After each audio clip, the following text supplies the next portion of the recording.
안녕하십니까, 윤석열 변호사입니다. 보통 우리가 소송을 할 때는 이제 원고, 피고 이렇게 있으면, 원고는 이제 plaintiff라고 그러고 defendant라고 해서 PD 이렇게 약자로 쓰는데, 통상적인 소송은 돈 내놔라, 뭐 땅 넘겨라, 그리고 등기 넘겨라, 뭐 그런 거잖아요. 그러니까 권리자, 채권자가 이제 의무자, 채무자를 상대로 해서 소송을 이렇게 하는 것이 통상의 모습인데, 지금 제가 말씀드리고자 하는 거는 이제 채무 부존재 확인 소송 같은 경우는 이게 채무가 없다, 난 너한테 줄 채무가 없다, 이거를 적극적으로 하는 거거든요. 이쪽 입장에서 의무자나 이제 채무자 입장에서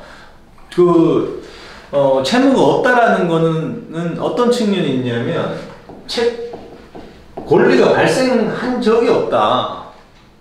영문에 계약을 했다가 무효였다든지, 아니면 애시당초 원고 주장 자체가 허위라든지 이런 것일 수 있고, 있었다가 발생을 했는데 소멸했다, 이런 주장이 있을 수가 있겠죠. 뭐 소멸시효가 지났든지 갚았든지, 아니면 면제하기로 했다든지 포기하기로 했다든지, 다른 뭐 물건으로 대물 변제를 하기로 했다든지 이런 게 있을 수 있습니다.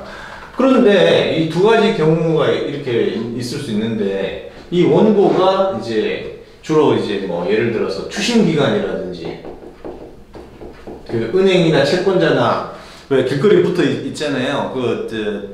못 받은 돈 회수해 줍니다, 이런 그런 업체들한테 이제 이런 거를 의뢰를 하면, 권리관계도 발생한 게 맞는지, 발생했다가 소멸했는지 이런 거 따져보지도 않고 바로 이렇게 뭐 한단 말이죠. 그리고 또 채무 부존재 확인서는 또 어디가 많이 하냐면 보험사들이 많이 합니다. 너네한테 줄 보험금 없다, 그렇게 다 하거든요. 그러면 채무 부존재 확인 소송에서는 이쪽이 원래 통상적인 모습의 반대가 되기 때문에 이쪽에서 이제 입증을 해야 됩니다. 채무가 발생하지 않았었다, 발생했다가 없어졌다, 이런 것들을 반대로 입증을 해야 되는, 거꾸로 구조가 바뀌는 거죠.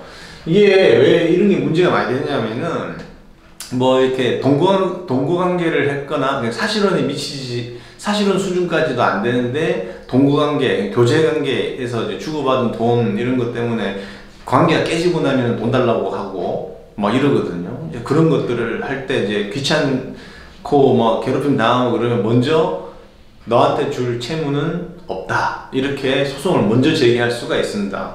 그리고 보험사 같은 경우 보세요. 고객이 막 보험금 더 내놔라, 아니면 보험금 내놔라, 뭐 이렇게 하잖아요. 그러면은 보험사가 너네한테 줄 보험금은 없다 해서 채무 부존재 확인 소송을 하는 겁니다. 그러니까 여러 관계에서 발생을 할 수가 있는데, 채무 부존재 확인 소송은 이게 당사자들 사이에서의 법률 관계가 불분명하거나, 그러니까 법률 관계에 대한 증빙 자료가 불분명하거나, 그리고 뭐 정산 없이 이루어졌다거나, 그리고 이제 보험 같은 약관 해석 같은 걸로 둘러싸고 이제 그런 문제가 발생한다든지, 그리고 동거하면서 교제하면서 주고받은, 서로 좋을 때는 뭐 가방도 사주고 뭐 그랬다가 이제 나중에 이제 그거를 내놔라 하는 그런 소송들 그런 분쟁이 있을 경우에, 이쪽 입장에서 돈 달라는 쪽 말고 이쪽 입장에서 적극적으로 할 수 있는 게 바로 채무 부존재 확인 소송입니다. 그래서 이런 경우가 경험을 하고 있거나 그런 게 예상이 된다면 먼저 적극적으로 채무 부존재 확인 소송을 검토해 볼 필요가 있습니다.